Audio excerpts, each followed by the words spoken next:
Assalamualaikum warahmatullahi wabarakatuh.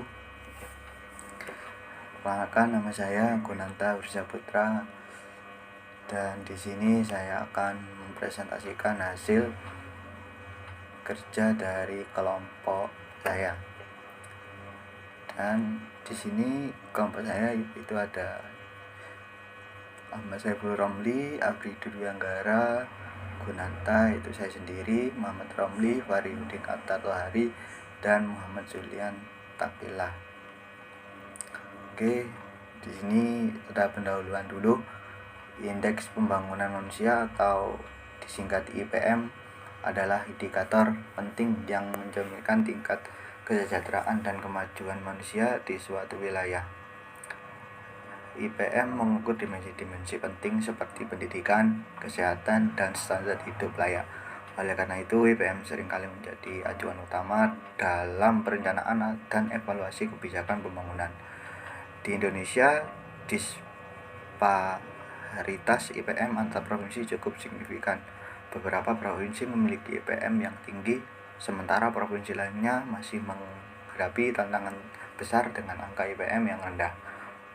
Faktor-faktor yang mempengaruhi IPM antara lain yaitu tingkat pendidikan dan kesehatan masyarakat yang dapat dipengaruhi oleh berbagai variabel seperti umur, harapan hidup atau UHH, dan rata-rata lama sekolah atau RLS.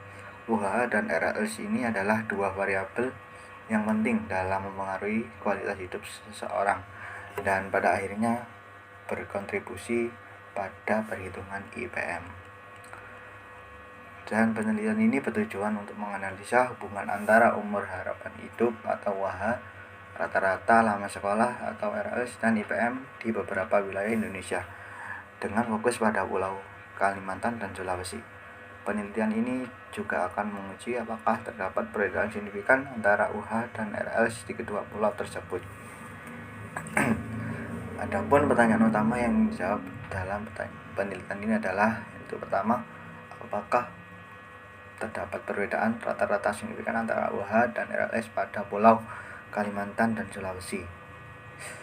Kedua, bagaimana hubungan antara UHH dan RLS dengan IPM.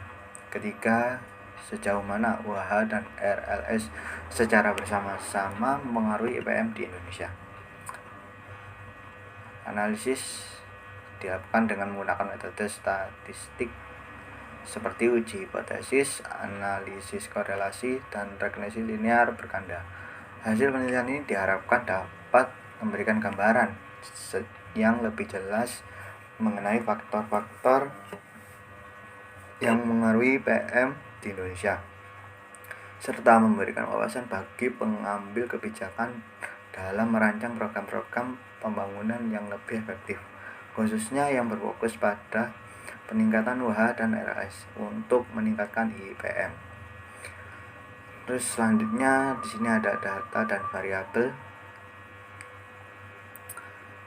Data dan variabel yang digunakan dalam penelitian ini yaitu wilayah penelitian, pulau yaitu pada Pulau Kalimantan dan Sulawesi.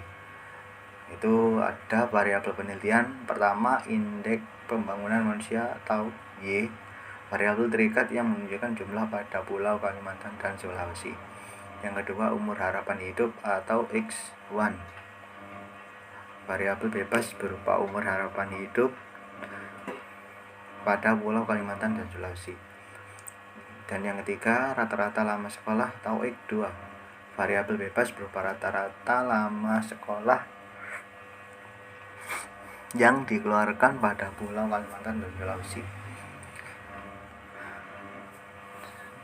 Itu kita ke hasil pembahasan.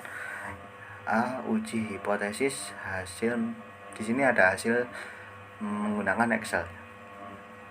Dan uji hipotesis rata-rata UHH dan RLS pada Pulau Kalimantan dan Sulawesi. Hipotesis 0, tidak terdapat perbedaan rata-rata UHH dan RLS pada Pulau Kalimantan dan Sulawesi. H0 bagi hipotesis alternatif. H1, terdapat perbedaan rata-rata antara UHH dan RLS pada Pulau Kalimantan dan Sulawesi. Kedua, taraf signifikansi ditetapkan taraf signifikansi atau alfa. Alfa sama dengan 0,05 atau 5%. Ketiga, daerah kritis uji ini adalah uji dua arah. Nilai kritis untuk DF sama dengan 12 pada taraf signifikansi 5% adalah T kritis sama dengan 2,1788. Nah, ini diperoleh dari tabel distribusi T atau perhitungan software. Statistik uji T stat sama dengan 84,4188. Terus yang kelima ada keputusan. Nilai T stat sama dengan 84,4188, maka T stat sama dengan 84,4188. Karena T stat sama dengan 84,144 itu lebih dari T kritis, yaitu 2,17888, sehingga tolak H 0. Dan nilai P to tail sama dengan 5.09402 X 10 pangkat min 18 kurang dari alfa sama dengan 0,05, mendukung keputusan menolak H0. 6. Kesimpulan. Berdasarkan hasil uji hipotesis terdapat perbedaan yang signifikan antara rata-rata UHH dan RLS pada Pulau Kalimantan dan Sulawesi. Oleh karena itu, kita menolak hipotesis 0 dan menyimpulkan bahwa ada perbedaan rata-rata yang signifikan secara statistik pada taraf signifikansi 5%. B. Korelasi. Dan ini adalah hasil menggunakan Excel. Hasil tabel korelasi menunjukkan hubungan antar variabel berikut: IPM, UHH, dan RLS. Korelasi diukur menggunakan koefisien persen dengan N sama dengan 34 atau jumlah data, dan signifikan pada tingkat 0,01 itu dua arah. Yang pertama, korelasi antara IPM dan UHH. Koefisien korelasi R bagi R sama dengan 0,711. Signifikansi P bagi P dengan 0,000. Interpretasi terdapat hubungan positif yang cukup amat kuat antara IPM dan UHH. Hal ini menunjukkan bahwa peningkatan IPM cenderung diikuti oleh peningkatan UHH. Yang kedua, korelasi antara IPM dan RLS. Koefisien korelasi R dengan R 0,793. Signifikansi ini B bagi P sama dengan 0,000. Interpretasi terdapat hubungan positif yang kuat antara IPM dan RLS yang menunjukkan bahwa peningkatan IPM cenderung diikuti oleh peningkatan RLS. Dan di sini korelasi antara UHH dan RLS, koefisien korelasi yaitu 0,433. Signifikansi itu 0,000. Interpretasi terdapat hubungan positif yang lemah antara UHH dan RLS. Ini menunjukkan bahwa hubungan antara keduanya yaitu UHH dan RLS ini tidak terlalu kuat. Nah, terus yang C, regresi linear berganda. Satu, model regresi. Nah, di sini ada tampilannya, itu variabel dependent atau Y itu IPM, variabel independen atau X umur harapan hidup dan rata-rata lama sekolah. Persamaan regresi yaitu Y sama dengan 13,915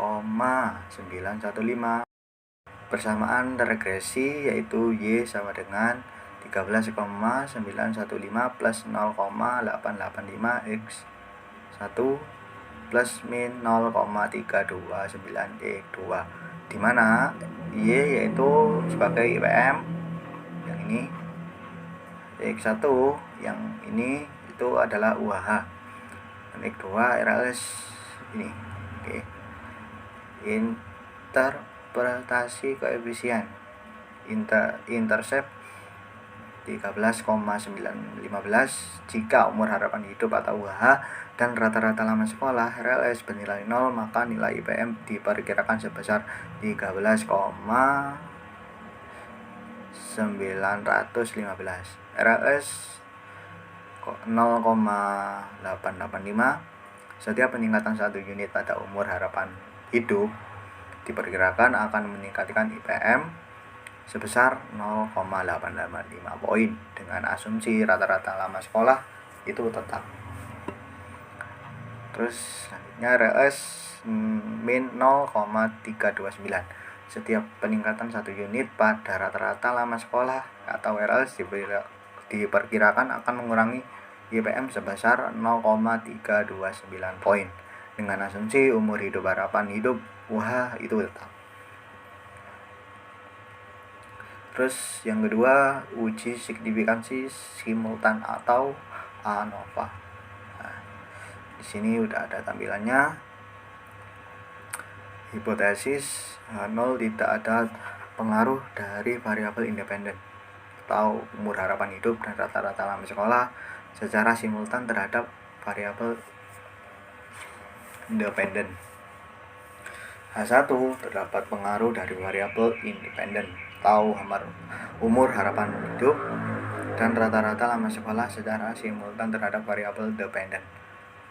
Terus hasilnya F sama dengan 8,197, P sama dengan 0,015 karena nilai P sama dengan 0,015 kurang dari 0,05, 0 ditolak.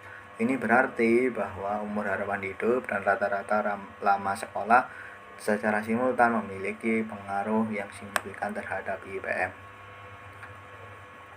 Nah, ketiga ada uji signifikansi parsial. Di sini udah ada tampilannya. Hipotesis H0 tidak ada pengaruh signifikan dari variabel independen secara parsial terhadap variabel dependen atau IPM. H1 terhadap pengaruh signifikan dari variabel independen secara parsial terhadap variabel dependen atau IPM. Kemudian hasilnya yaitu umur harapan hidup T sama dengan 1,961, P sama dengan 0,091, P lebih dari 0,05, maka H0 gagal ditolak. Artinya umur harapan hidup tidak berpengaruh secara signifikan terhadap IPM secara parsial.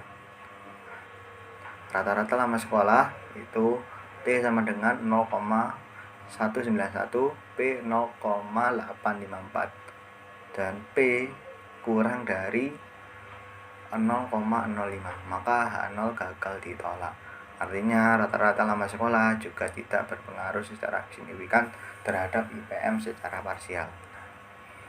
Kesimpulannya yaitu secara parsial tidak ada pengaruh signifikan dari variabel umur harapan hidup maupun rata-rata lama sekolah terhadap IPM. Yang keempat ada R-square. Sini ini sudah ada tampilannya. Nilai R-square itu 0,708